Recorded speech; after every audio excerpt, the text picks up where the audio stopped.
puedes llamarlo suerte.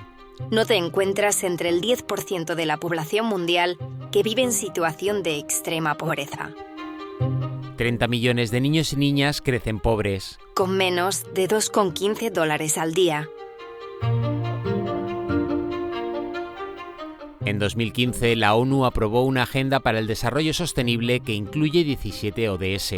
17 objetivos para mejorar la vida de todas las personas antes de 2030, priorizando la erradicación de la pobreza. Junto con el crecimiento económico, la educación, la salud, la protección social, el empleo, la lucha contra el cambio climático y la protección del medio ambiente.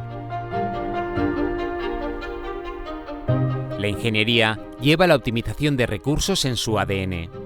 Por eso, para los profesionales de la ingeniería, los ODS no son una moda a la que acogerse. Es algo que hemos hecho siempre. Tú eres parte fundamental de la solución. Eres el mejor activo. Cuando termines tu formación, serás una pieza clave para avanzar. Industriales. Hoy, Como siempre, comprometidos con los ODS.